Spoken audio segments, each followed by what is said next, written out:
নমস্কার, জ্যোতির্ময় দেবশ্রী।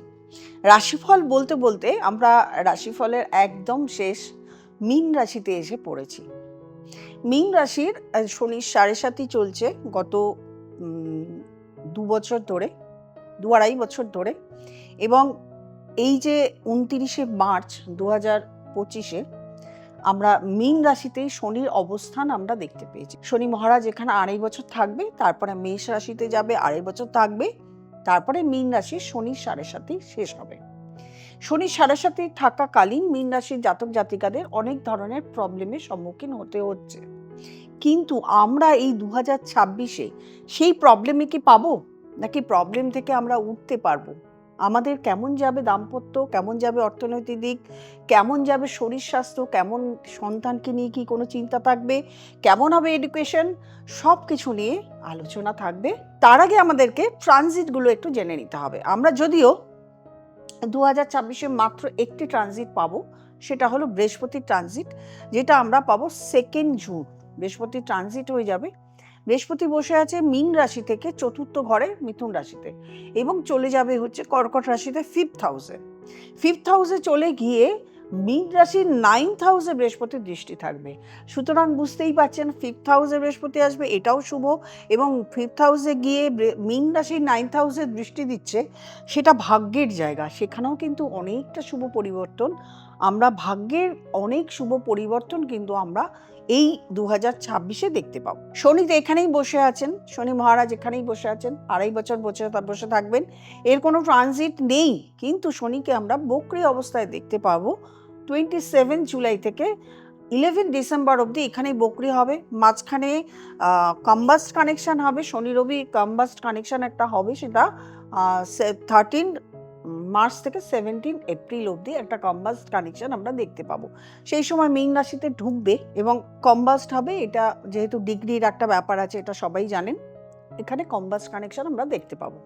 এছাড়া রাহুর অবস্থান রয়েছে কুম্ভ রাশিতে, সেটা মীন রাশি থেকে দ্বাদশ ঘর, এবং কেতুর অবস্থান রয়েছে 6th হাউসে। এই যে কেতুর অবস্থান 6th হাউসে, মীন রাশির জাতকেরা কিন্তু কর্মক্ষেত্রে প্রচুর শত্রুর মানে আপনাদের ডিফেন্ড করতে হচ্ছে, শত্রুর সম্মুখীন হতে হচ্ছে। কর্মক্ষেত্রে গুপ্ত শত্রুতা প্রচুর পাচ্ছেন, যারা আপনার প্রবলেম ক্রিয়েট করছে। এটাও আমি শেষে বলে দেবো কার কাছ থেকে আপনারা, এই শত্রু কারা হতে পারে আপনার, কার কাছ থেকে আপনারা নিজেদেরকে বাঁচাবেন কি করে, বা বাঁচাতে হবে, কেন বাঁচাতে হবে, সেটাও কিন্তু বলে দেবো। শত্রু কিভাবে আসবে আলোচনা আপনাদেরকে শুনতে থাকতে হবে।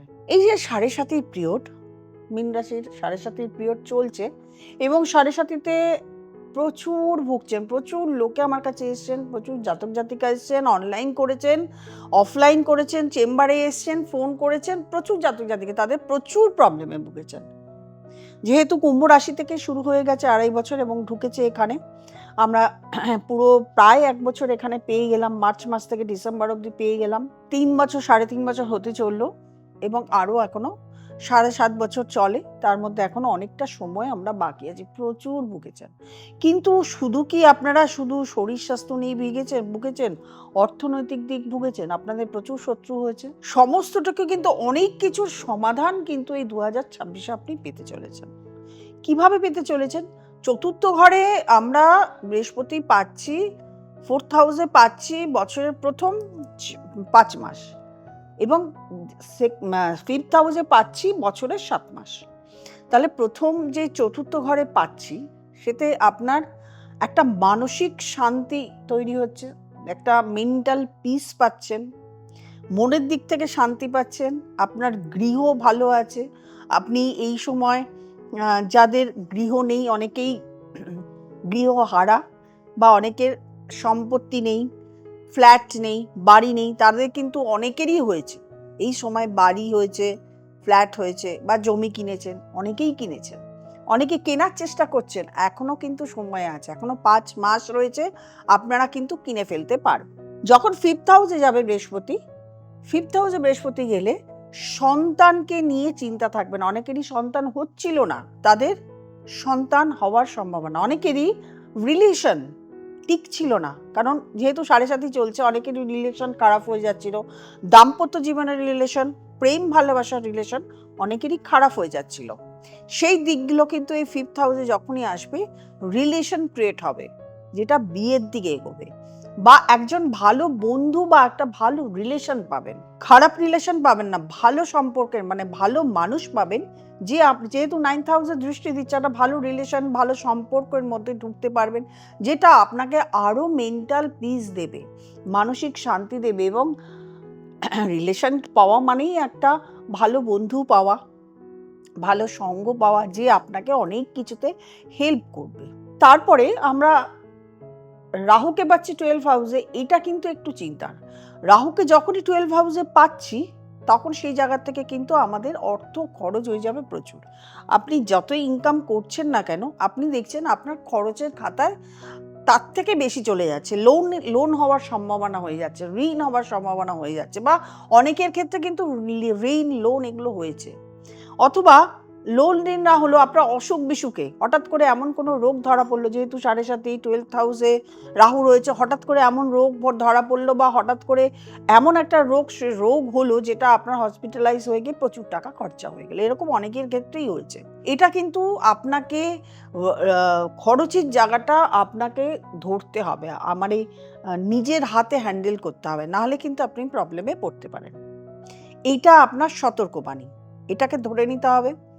শত্রুর জায়গা 6th হাউসে যখনই রাহু রয়েছে, কেতু রয়েছে, তখন কর্মক্ষেত্রে আপনি প্রচুর পরিমাণে শত্রু পাচ্ছেন। শত্রুর জায়গাটাকে আপনাকে বুঝতে হবে। কিরকম বুঝতে হবে?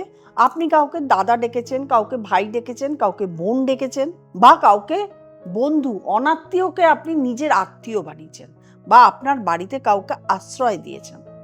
এই কটা লোক থেকে কিন্তু আপনাকে সাবধান থাকতে হবে। আমি ওই যে প্রথমে বলেছিলাম যে কেতু নিয়ে চর্চা করার সময় কিন্তু এটা বলে দেবো, এইগুলো থেকে আপনাকে খুব সাবধানে থাকতে হবে, তাহলেই কিন্তু আপনি কেতু যেটা আপনার শত্রু হচ্ছে সেটা থেকে আপনি বাঁচতে পারবেন। 5th হাউসে কি দেয়? আপনি যে কাজটা 5th হাউসে বৃহস্পতি কি দেয়?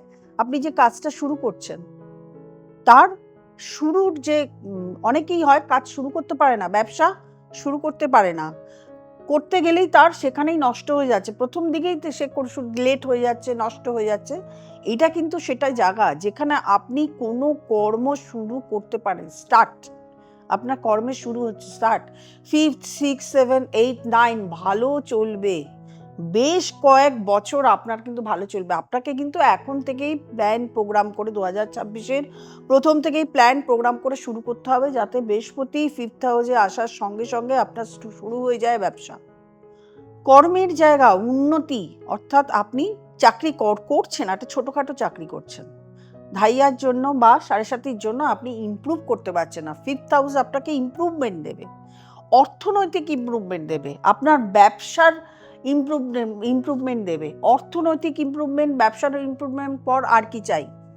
লোকের তো অর্থটাই আসল। অর্থটা যখনই হয় তখনই তার মানসিক শান্তি, যেটা 7.5-তে আপনি পাচ্ছেন না, মানসিক শান্তি স্টেবিলিটি আপনি কিছুতেই পাচ্ছেন না, কোনো কারণেই পাচ্ছেন না। যাই করতে যাচ্ছেন শত্রু, যাই করতে যাচ্ছেন শরীর খারাপ, অর্থ খরচা, ফালতু খরচা হয়ে যাচ্ছে, ফালতু আপনার শত্রু আপনার জীবনে এসে পড়ছে, একটা সময় যেটা নষ্ট হয়ে যাচ্ছে। সময়কে কাজে লাগাতে পারবেন এই 2026 সাল মীন রাশির জাতক জাতিকাদের, এটা তো বলেই দিলাম।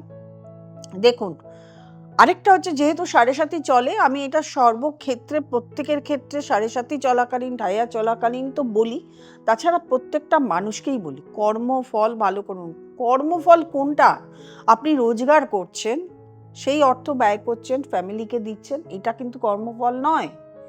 একটু ভালো কাজ করুন, দুটো লোককে একটু হেল্প করুন, পশু পাখিদের খাওয়ান, গরিব দরিদ্র অনাথ বয়স্ক ব্যক্তি যারা আছে তাদেরকে করুন। অবশ্যই শনি মহারাজের পুজো আচ্ছা, দক্ষিণাকালীর মন্ত্র কবচ এগুলো পাঠ করুন, আপনি ভালো থাকবেন 100%। এই 2026 সাল আপনার ভালো থাকার বছর। শুধু আপনাকে হুটার ডিসিশন নিলে চলবে না, পরিকল্পনা মাফিক চলতে হবে। বেশি কোথাও ইনভেস্টমেন্ট করে ফেলবেন না, যেহেতু রাহু রয়েছে 12th হাউসে, হঠাৎ করে কোথাও ইনভেস্টমেন্ট করে ফেলবেন না, এবং যেটা যেটা বললাম শত্রুর দিকটা একটু দেখে বিবেচনা করে চলবেন, আপনার ভালো হবে, আপনি ভালো থাকতে পারবেন। যারা ভালো থাকছেন না তাদের অবশ্যই বৃহস্পতি, শনি এবং রাহু কেতু এই গ্রহগুলো ভালো নেই, সেই জন্য আপনারা ভালো থাকতে পারছেন না।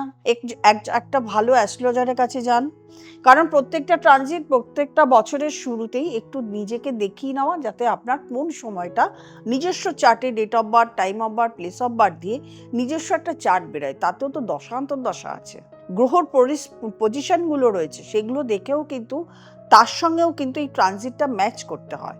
তাহলে এই ম্যাচ করেই কিন্তু আপনার নিজস্ব রাশিফলটা আসে। সুতরাং একটু দেখিয়ে নিলে আপনি ভালো থাকতে পারবেন। যদি মনে হয় তাহলে অবশ্যই আপনি আমাকে কল করে নিতে পারেন, নিচের নাম্বারে বুকিং করে নিতে পারেন, চেম্বারে আসতে পারেন, অথবা অনলাইন কনসালটেশন করে নিতে পারেন। আর যারা নতুন প্রোগ্রাম দেখছেন তারা অবশ্যই সাবস্ক্রাইব করবেন, লাইক করবেন, কমেন্ট করবেন, শেয়ার করবেন এবং নোটিফিকেশন অল বেলটি প্রেস করতে ভুলবেন না। প্রত্যেকে ভালো থাকবেন, আনন্দে থাকবেন। নমস্কার।